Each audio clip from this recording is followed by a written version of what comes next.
কে আছেন? আর একটু খিচুড়ি লাগবে কারো, গরম গরম আছে। দাও তো রঘুদা, আজকে বৃষ্টিতে ভিজে শরীর জমে গেছে, গরম খিচুড়ি বাঁচাবে। রঘুদা, একটু খিচুড়ি একটা ডিম দেবে, বড় খিদে পেয়েছে আজকে। আরে বস শোনাই, এখনই দিচ্ছি। কিন্তু ভাই, আগের 20 টাকাটা মনে আছে তো তোমার? মনে আছে দাদা, বিশ্বাস করো ভুলিনি। এক সপ্তাহে কাজ পেলে দিয়ে দেবো, কথা দিচ্ছি। আরে পাগল, তারা নেই কোনো। আগে খেয়ে নাও তো, পেট ভরাই আসল কথা। হ্যাঁ,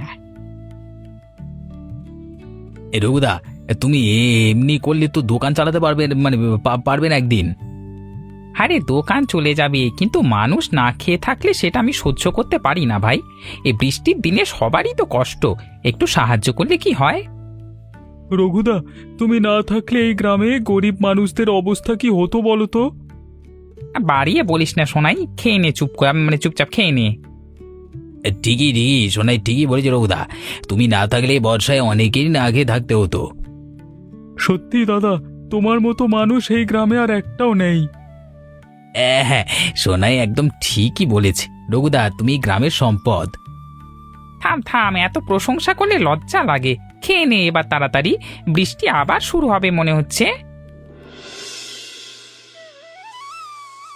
সুবল, শোনো তো, মাঠে আজ বেশ পানি উঠেছে শুনলাম।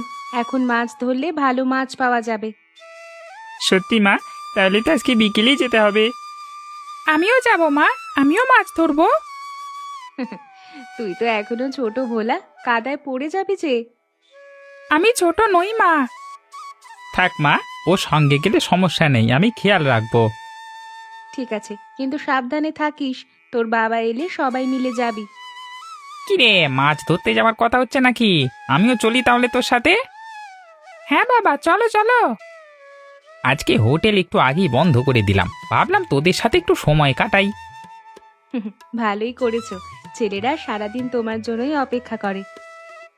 বাবা, তুমি না থাকলে মাঠে মাছ ধরবার মজাই থাকে না। তাহলে দেরি কেন, চল এখনই বেরিয়ে পড়ি। বৃষ্টি একটু ধরেছে এই সুযোগে। সাবধানে যেও সবাই, আর ভোলাকে বেশি গভীর পানিতে যেতে দিও না কিন্তু। চিন্তা করো না কমলা, আমি আছি তো ওর সাথে। মা, আমি ভোলার হাত ধরে রাখবো সব সময়। মা, আমরা অনেক মাছ নিয়ে ফিরবো দেখো। ঠিক আছে বাবা, সাবধানে যা। বাবা দেখো, আমি একটা বড় মাছ পেয়েছি। বাহ, আমার ছেলে তো ওস্তাদ জেলে হয়ে গেছে দেখছি। বাবা দেখো, আমিও কয়েকটা পেয়েছি, ছোট হলেও অনেকগুলো। রঘুদা, তোমার তো সুবিধে হলো, মাঠের পানি বাড়ি অব্দি না গিয়ে মাছও দিয়ে গেল। আমাদের বাড়ির উঠানে তো এবার পানি ঢুকে গেল।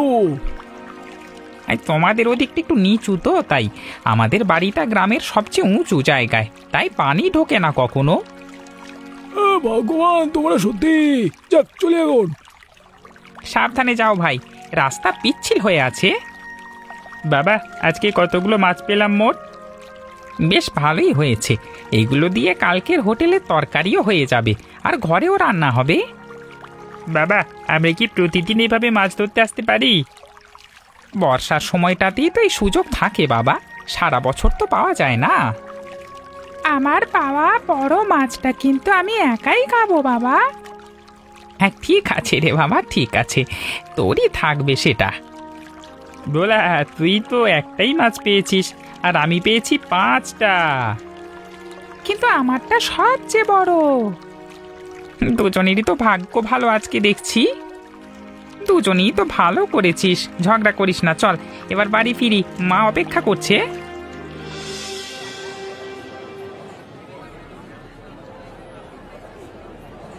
এবার সবজির দাম আকাশ হয়ে গেছে দাদা, খেতেই তো সব ডুবে যাচ্ছে। তাই তো দেখছি, আলু পটল সবকিছুর দাম দ্বিগুণ। কি করে যে চলবে সংসার বুঝি না। রঘুদা, বাইরে তো সবজির দাম আগুন, তুমি কি করে 5 টাকায় দিচ্ছ এত ভালো খাবার? আমার বাড়ির সামনের জমিতে নিজের হাতে লাগানো শাকসবজি আছে, আর মাঠ থেকে মাছও ধরি নিজে, তাই খরচ কম লাগে আমার। তুমি তো মানুষ ভালো রঘুদা, অন্য কেউ হলে সুযোগে দাম বাড়িয়ে দিত। এই বৃষ্টির দিনে মানুষ এমনি কষ্টে আছে ভাই, তার উপর যদি পেট ভরে খেতেও কষ্ট হয় তাহলে কেমন লাগে বলো তো। তোমার বাবাও ঠিক এমনই ছিলেন রঘু, মানুষকে না খাইয়ে থাকতে পারতেন না। বাবার কাছ থেকেই তো শিখেছি এসব।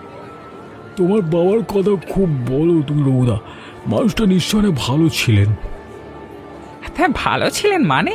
গ্রামে যেই বিপদে পড়তো বাবা আগে গিয়ে দাঁড়াতেন পাশে।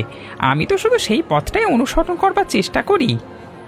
আর তুমিও তো ঠিক তেমনই হয়ে উঠেছো রঘু, ছেলেরাও নিশ্চয়ই তোমার কাছ থেকে শিখবে এসব। আপনাদের মতো পরিবার এই গ্রামে থাকাটা সত্যিই ভাগ্যের ব্যাপার। আমিও বড় হয়ে তোমার মতোই হব বাবা, সবাইকে সাহায্য করব।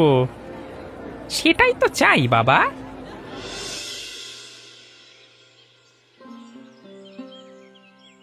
শুনলে, সুজনের পরিবার আসছে মিতাকে দেখতে। ছেলে তো বিদেশে চাকরি করে, অনেক টাকা রোজগার করে। খুবই ভালো সম্বন্ধ। এমন ঘরেই তো মেয়ে দিতে চেয়েছিলাম আমি। আয়োজনে কোনো ত্রুটি রাখা যাবে না। কিন্তু এই বৃষ্টিতে রাস্তার অবস্থা যা, ওরা আসবে কি করে ঠিক মতো? গাড়ি তো আছেই, চলে আসবে। শুধু ওই রঘুর হোটেলের সামনে দিয়ে যেতে হবে। ওইখানটায় রাস্তা বড্ড খারাপ। ওই সস্তা হোটেলটা না থাকলেই ভালো হতো এলাকায়। দেখতেও কেমন যেন লাগে, বড় ঘরের মানুষ হয়ে ওই পথ দিয়ে যেতে।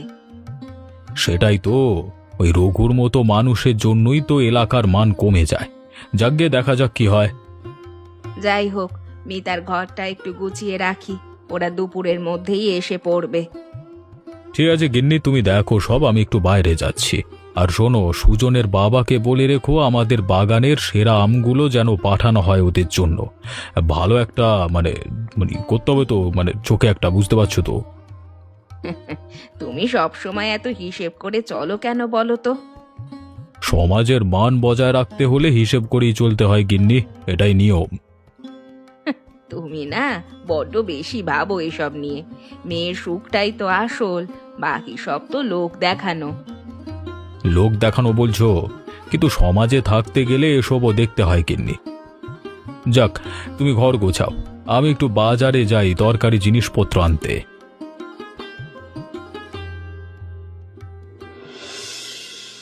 এ কি হলো? এই কাদায় তো গাড়ি আটকে গেল, এখন কি হবে? ম্যাডাম, চাকা অনেক ভেতরে দেবে গেছে, আমার একার পক্ষে বের করা মুশকিল। কাকু, আমরা সাহায্য করি, আমরা এই রাস্তার কাদার ব্যাপারটা ভালো জানি। তোমরা পারবে বাবা এত ভারী গাড়ি বের করতে? আপনি স্টিয়ারিংটা ধরুন, আমরা পেছন থেকে ধাক্কা দিচ্ছি।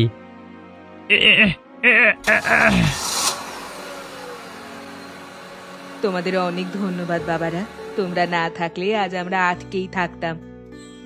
এটা তো কিছুই না, এই এলাকায় বর্ষায় এমনই হয়, সাবধানে যান। তোমাদের নাম কি বাবারা? আমি সুবল, ও আমার ছোট ভাই ভোলা। তোমরা তো খুব ভালো ছেলে, বাবা মা নিশ্চয়ই গর্বিত তোমাদের নিয়ে। আমার বাবা হোটেল চালায় ওই যে সামনেই। তাহলে তো এই ছেলেদের বাবার হাতেই এলাকার সবচেয়ে ভালো মানুষগুলো তৈরি হচ্ছে দেখছি। তোমাদের বাবাকে বলো এমন ভালো ছেলে মানুষ করার জন্য তাকে আমরা ধন্যবাদ দিচ্ছি। নিশ্চয়ই বলবো খালাম্মা। আপনার হোটেলটা কোথায় ভাই? ফেরবার পথে একবার খেয়ে যাব ভাবছি। ওই তো সামনেই রাস্তা ধারে, যে কোনো সময় আসুন, অপেক্ষা করব। ধন্যবাদ ভাই, নিশ্চয়ই আসবো একদিন, ধন্যবাদ। মেয়েটা তো খুবই লক্ষ্মী দেখতে, আমার খুব পছন্দ হয়েছে। আমার একমাত্র মেয়ে তো, অনেক যত্নে বড় করেছি। তাহলে আর দেরি কিসের? আগামী মাসেই বিয়ের দিন ঠিক করে ফেলি। নিশ্চয়ই, আমিও তাই চাই। তাহলে সামনের মাসের 7 তারিখটাই ভালো, পঞ্জিকা দেখেও ভালো দিন। দারুণ, তাহলে সেই দিনই ঠিক করা যাক। বড় করে অনুষ্ঠান করব, পুরো গ্রামকে দাওয়াত দেব।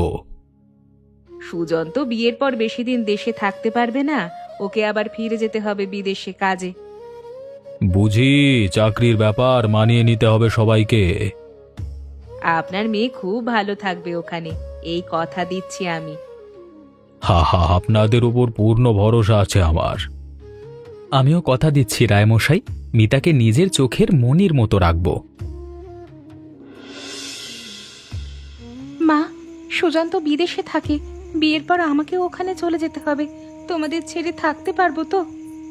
মা হয়ে মেয়েকে দূরে পাঠাতে কার ভালো লাগে বল, কিন্তু ভালো ঘরে মেয়ে সুখী হবে এটাই তো চাই আমরা। তোমাদের খুব মনে পড়বে মা।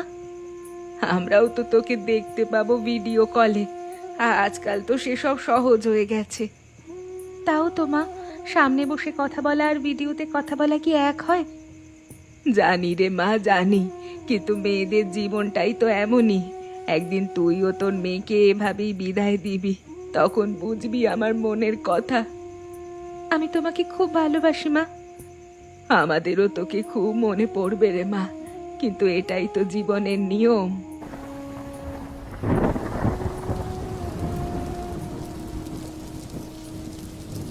একে সর্বনাশ! এ বৃষ্টিতে তো কোনো আয়োজনই করা যাচ্ছে না। বাবুর্চি আসতে পারছে না, প্যান্ডেলের লোকটাও আটকে গেছে রাস্তায়। কি হবে এখন? দুদিন পরেই তো বিয়ে, এত এত মানুষ আসবে, খাওয়াবো কি করে সবাইকে? শহর থেকে ক্যাটারিং আনবার কথা ভেবেছিলাম, কিন্তু রাস্তা তো পুরো ডুবে আছে, কেউ আসতে পারবে না। তাহলে তো বিয়েটাই পিছিয়ে দিতে হবে। সুজনের পরিবার তো মানবে না এত সহজে। জানি না গিন্নি, মাথা কাজ করছে না আমার। এত বড় অনুষ্ঠান, মান সম্মানের প্রশ্ন, আর এই বৃষ্টি সব শেষ করে দিচ্ছে। এখন কাঁদলে তো চলবে না, কিছু তো একটা রাস্তা বের করতে হবে। কোন রাস্তা বের করব বলো তো? গ্রামের সব রাস্তা তো জলের নিচে, শহরে কেউ আসতেই পারবে না। কথা বাবুর্চি ফোনে বললো সে আসতে পারবে না, রাস্তা পুরো ডুবে গেছে ওদিকে। সব শেষ হয়ে গেল। তাহলে এত মানুষের সামনে কি জবাব দেব আমি? তুমি এভাবে ভেঙে পড়লে চলবে না, কিছু একটা তো করতেই হবে আমাদের। কি করব বলো তো? এই বৃষ্টিতে গ্রামের বাইরে থেকে তো কেউ আসতেই পারবে না। কথা বলি, গ্রামেই তো একজন আছেন যিনি রান্নার কাজ ভালো জানেন আর কাজই থাকেন। কে আবার? রঘুই হোটেলওয়ালা। না না, ওকে ডাকবার কথা ভাবতেও পারি না আমি। আমি শুনলাম বাজারে সবাই বলা বলি করছে রায় কাকু নাকি খুব চিন্তায় আছেন। তাই নাকি? সমস্যা তো মানে বড় বলছিস। কিন্তু রঘু, ওই রায় মশাই তো তোমার দোকান নিয়ে কতবার বাজে কথা বলেছেন।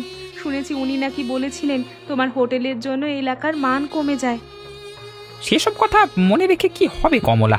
মানুষ বিপদে পড়েছে, এখন সাহায্য করাটাই তো বড় কথা। তুমি সত্যি যেতে চাও ওদের সাহায্য করতে? যাব, কেন যাব না? বাবা বলতেন বিপদের দিনে পুরনো রাগ মনে রাখতে নাই। চল রায়বাড়ি যাই। আমিও তোমার সাথে যাব। রান্নায় হাত লাগাতে হবে তো তোমাকে সাহায্য করার জন্য। আমরাও যাব বাবা। আমিও যাব, আমি বাসন ধোয়ায় সাহায্য করব। ঠিক আছে, সবাই মিলে যাই তাহলে। এটা তো শুধু রায়বাড়ির বিয়ে নয়, আমাদের পুরো গ্রামের সম্মানের ব্যাপারও বটে।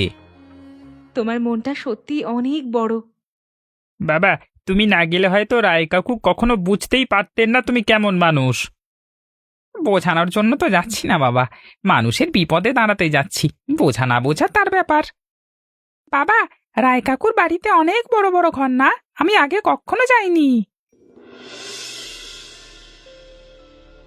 তুমি এখানে কি মনে করে? রায়মশাই, শুনলাম আপনার মেয়ের বিয়েতে খাওয়ার আয়োজন নিয়ে সমস্যা হয়েছে। আমি যদি সাহায্য করতে পারি।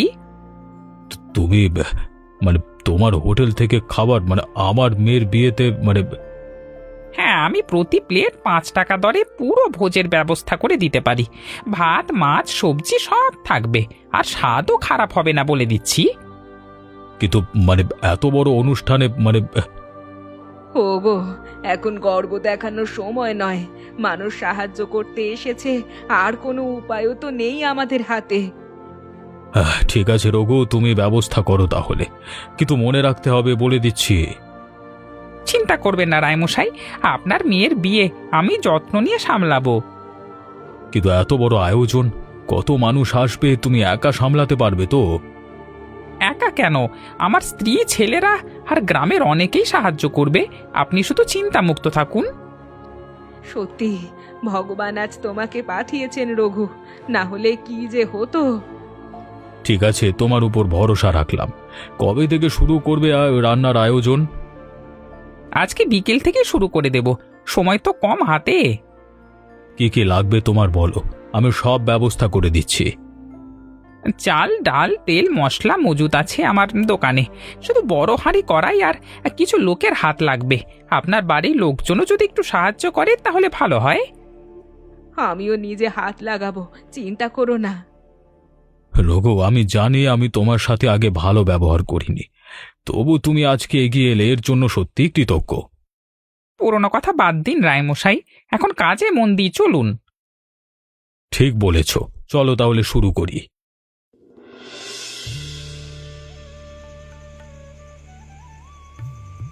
এত মানুষের রান্না, সময় হবে তো রঘু?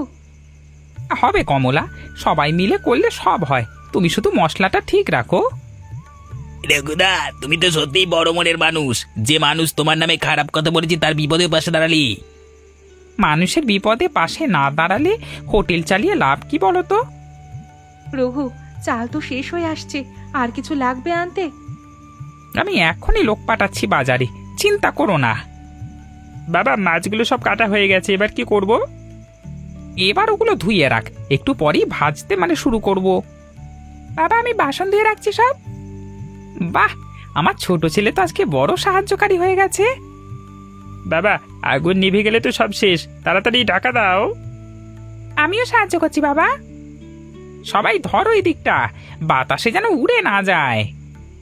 সাবধানে রঘু, আগুনের কাছে ভোলাকে নিয়ে এসো না। ঠিক আছে কমলা, আমি দেখছি সব।